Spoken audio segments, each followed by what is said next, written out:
Hey everybody, welcome back to the Storytime channel. My name is Steven, and let's get into our stories of the day. Teacher hates senior skip day and tries to ruin fun. Group of troublemakers obey her instructions.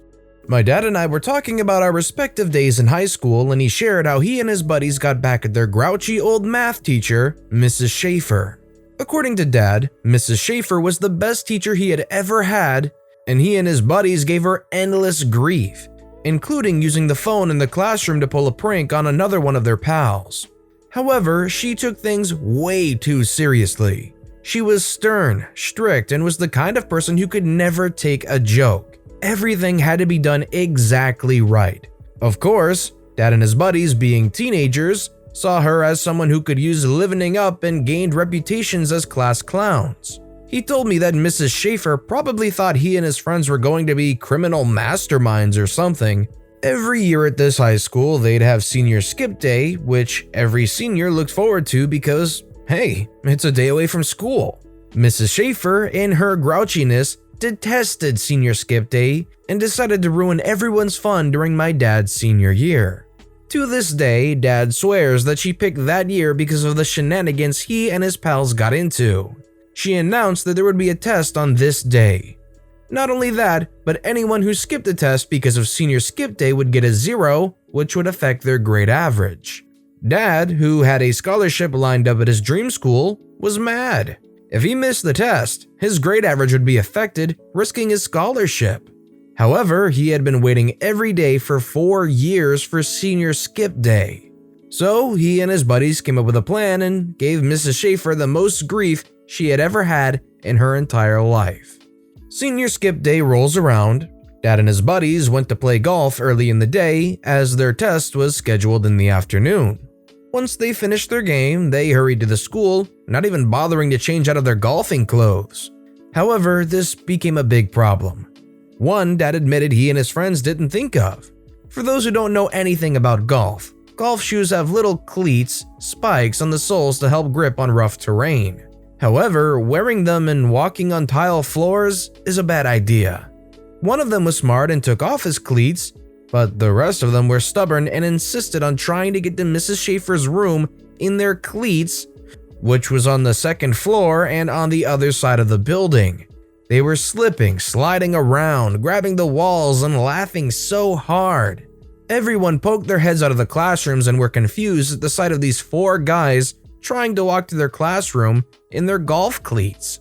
Somehow, they managed to get down the hallway and up the stairs without breaking their necks and made it to Mrs. Schaefer's room. There was now a new problem. While the hallway had tiles, the classrooms themselves had wooden floors, which resulted in the cleats getting stuck. They were clomping around, making a racket trying to get to their desks.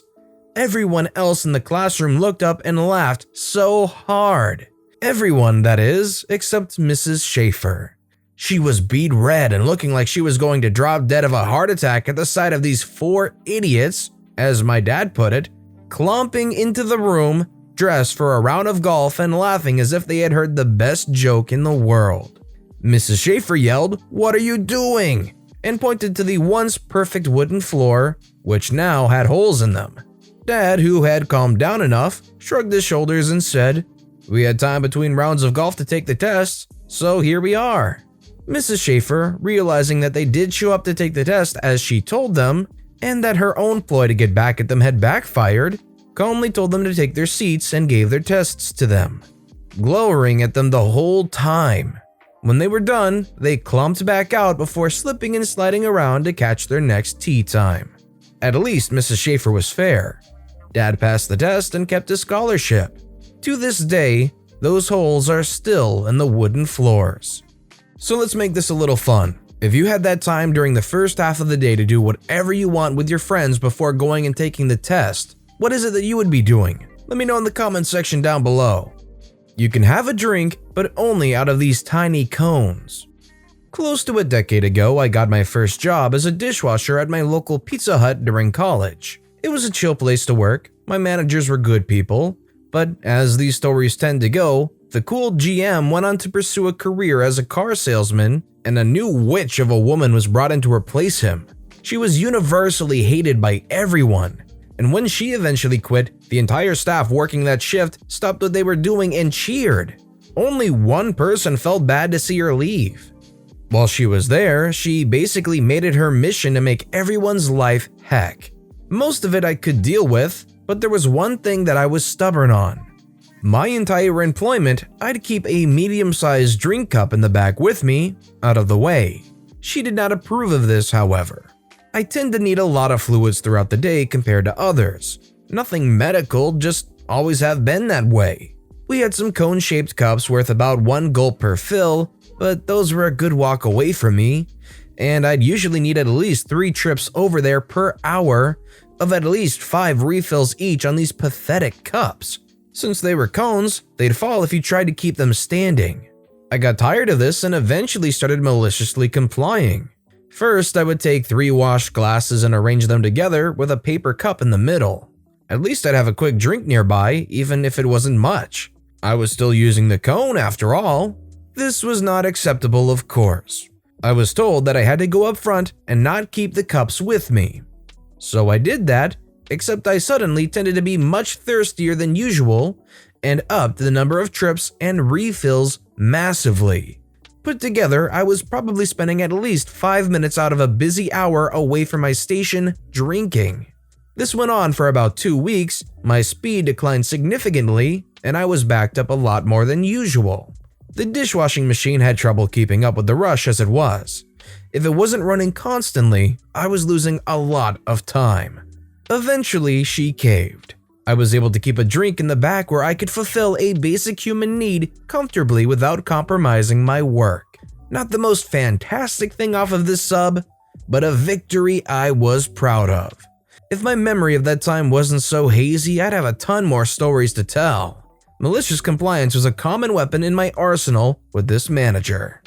More power to OP, but I do feel like there's probably some kind of regulation in a food establishment about keeping personal food or drink in an area. Now, I can't pretend to know the setup, but I'm not sure if what OP was doing would fly by a health inspector check per se. If it was out of the way and contained, it probably would have been fine. Mooned my head manager to get sick leave. Backstory. This is 2008. I had been working for a local fast food chain for a few years and had been a really dependable employee. I always came in early, filled in for other employees when they were sick or had vacation, mostly when they were sick though. This is important because a lot of employees were abusing the policy, causing head manager to require physical proof that you were sick. But since it's a small town, you could get a doctor's note pretty easy. So if she didn't believe you, she would ask for additional proof. Of course, I was young and stupid, and I really didn't know the law at the time. For a while, I had been suffering with a cyst that had been growing on top of my butt for a few months, and this was really starting to affect my work since it would make it harder to walk as the day went on. Nice manager had noticed this and confronted me about it. I told her what was going on, as I was waiting for my vacation in a few weeks to check it out. This didn't go over too well with her. So she confronted my mother about it when she came by for her evening sweet tea. Like I said, small town. Everyone knows everyone. I was admitted for surgery the following day. That just so happened to be one of the 2 days off I had. Doctors ended up removing a golf ball-sized cyst from me.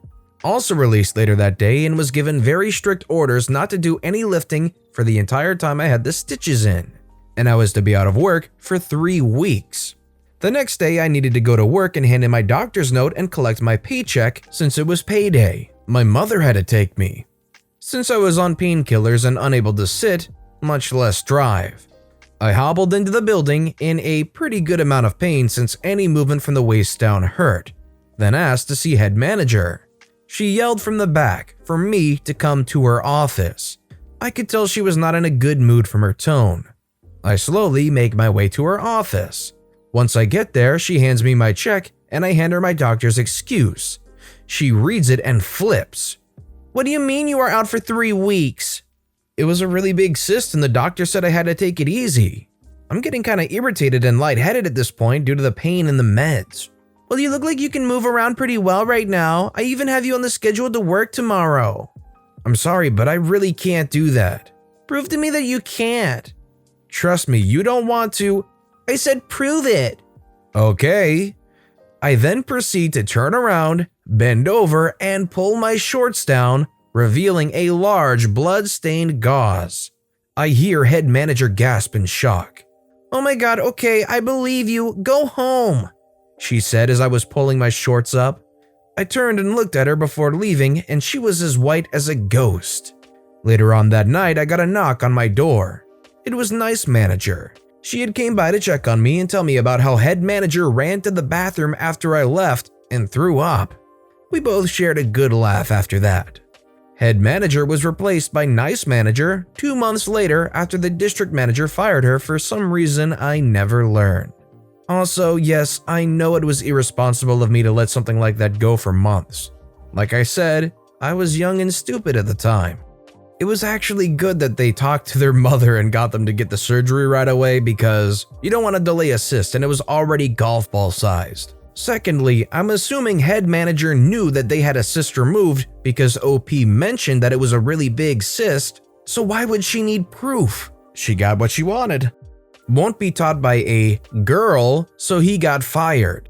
So I used to work for my grandparents on an oil farm in Texas. I was 17, freshly graduated from high school, and had moved from the Midwest to Texas to live with my grandparents and work on the oil farm they worked for doing some easy data entry. The building was essentially a tin building on the job site where my grandma and I, the only 2 office workers besides my grandfather who was the foreman, worked. Basically, when the new hires would come in that had missed the initial hiring round, I was the one that would make sure all their paperwork was in order and that they had all of their OSHA classes finished. And if any safety training hadn't been done, I would just put in the VHS and confirm on a written copy that they had finished it under my instruction. This went on for 2 months with no issue until one fateful day. A regular Florida man, record and all, came in as a new hire and came to my office to finish his new hire paperwork. Once he was in my office, I found he had no safety training to speak of, and I informed him his next day or 2 would be spent in my office watching safety videos. All of this was paid, of course. He immediately flew into a rage, screaming about how he wouldn't have some little girl teaching him how to do his job. Which, again, I was a 17-year-old female. At the time, I now identify as non-binary, and was only going through company standards and OSHA rules with him. I went to my grandfather, who was my boss at the time, obviously very confused and uncomfortable and unsure of how I should proceed, to which my grandfather said, "You want to fire him?" Cue my excitement. My grandfather follows me to my office and I, as a 17-year-old, get to fire this grown butt man sitting in front of me. I start directing him to gather his things and leave, and he starts up a huge fit, yelling and cursing at me, before he noticed my grandfather standing in the door with his gun holstered on his hip. My grandfather usually kept this locked in a safe on the ground or in his truck. I hadn't realized until after he'd pulled it out just for me. And very quietly, then he got up and left. The most satisfying moment of my life. Good on OP's grandpa for letting them stand up for themselves. Regardless of gender, regardless of who they are, you should be able to respect whoever's trying to teach you whatever. It's not empty. I was reminded of the story from my childhood when I woke up this morning to find an empty milk jug in my fridge. I grew up in a larger than average family of 6, 4 kids, 2 parents. We were all huge milk drinkers and polishing off a gallon a day was not uncommon. Since we lived almost an hour away from most grocery stores, my mom would often buy 6 to 8 gallons a week and would store them in a fridge in the basement. Initially, it was my job to run downstairs and fetch a new gallon whenever we emptied the current jug. I was the eldest, but as my siblings got older, a new rule was implemented. He or she who emptied the jug would have to retrieve a new one. For the most part, the system worked, but one morning, one of my brothers was pouring himself a glass and he ran out. Not feeling like making the trip downstairs, he stealthily poured back some of his milk and put the nearly empty jug back in the fridge. My dad came along a little while later and started to pour himself a glass, but only got about a couple tablespoons out of it. Of course, according to the letter of the law, he should make the trip downstairs. But Dad, being the supreme power of all household rules, demanded to know who had the milk last. All of us pointed to the offending brother, who tried to mount the defense that since the jug wasn't technically empty, when he finished pouring his drink, he shouldn't have to make the trip. No dice. He was sent to the basement, and from that day forward, a jug with a little bit left in it was considered empty, and the last user of the jug was responsible for fetching a refill. Although we all still try to circumvent it from time to time. So my strategy with things like this, I know it takes up a lot of space sometimes, but I would put 2 gallons in, so that when you finish 1 gallon, you still have an extra gallon ready to go, and you can put the second one in, ready for backup if you ever run short. And you never have too little milk in the fridge, because you always have that extra gallon ready to go. But with that being said, that's all the stories we have for today. So what I want to know is, which of these stories was your personal favorite of the day and why? Let me know which story and why in the comments section down below. And thank you all so very much for watching and listening to the Storytime channel today. If you haven't yet, please consider subscribing, and don't forget to turn notifications on so you'll never miss an upcoming video from the Storytime channel. Thank you all again so very much for watching and listening to the Storytime channel.